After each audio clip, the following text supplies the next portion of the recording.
హైదరాబాద్ కి చెందిన ప్రముఖ పాస్టర్ ప్రవీణ్ పగడాల మృతి సహజమేనా లేకపోతే ఎవరైనా చంపేశారా?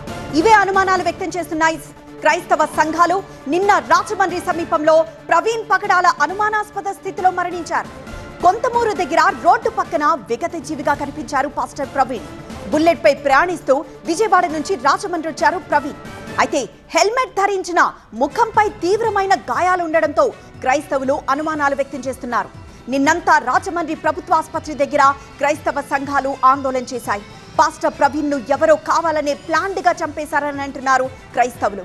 అయితే ఇప్పటికే ఇన్వెస్టిగేషన్ మొదలుపెట్టిన పోలీసులు గుర్తు తెలియని వాహనం ఢీకొట్టినట్లు చెప్తున్నారు. అయితే పాస్టర్ ప్రవీణ్ పగడాల కొవ్వూరు టోల్ గేట్ దాటుతున్న దృశ్యాలు దొరికాయి. అక్కడి నుంచి ఏం జరిగిందో తేల్చాలంటున్నారు క్రైస్తవులు. ప్రవీణ్ మృతదేహానికి రాజమండ్రి ప్రభుత్వ ఆసుపత్రిలో ఇవాళ పోస్ట్ మార్టం జరగనుంది. ప్రవీణ్ పగడాల మృతిపై సమగ్ర విచారణకు డిమాండ్ చేస్తున్నాయి క్రైస్తవ సంఘాలు. ప్రవీణ్ పగడాల మృతిపై అనుమానాలున్నాయంటున్నారు పాస్టర్ విజయప్రసాద్ రెడ్డి.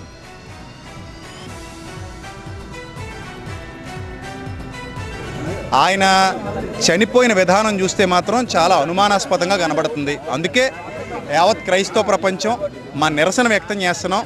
సో ఏం జరిగిందనేది సమగ్ర దర్యాప్తు జరిపించి విచారణ జరిపించి దాన్ని బయట తీసుకురావాలని కోరుతున్నాం. ఒకవేళ దీని వెనక నిజంగానే ఎవరైనా ఉంటే వాళ్ళని కఠినంగా శిక్షించాలని చెప్పి ప్రవీణ్ పగడాల మృతిపై విచారణ జరిపించాలని డిమాండ్ చేస్తున్నారు పాస్టర్లు.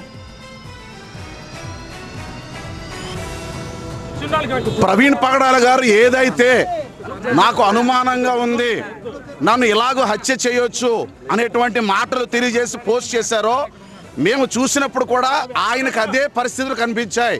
ఆయన ముఖం మీద దెబ్బలు కానీ ఆయనకున్నటువంటి గాయాలు కానీ అనుమానం కలిగించేటట్లుగా ఉన్నాయి. ప్రభుత్వం వారు ఖచ్చితంగా దీని విషయంలో న్యాయం తీర్చాలి. అలాగే పోలీసు వారు ఖచ్చితంగా ఏదైతే జరిగిందో ఆ సంఘటనలు పబ్లిక్ సమాజానికి తెలియపరచాలి.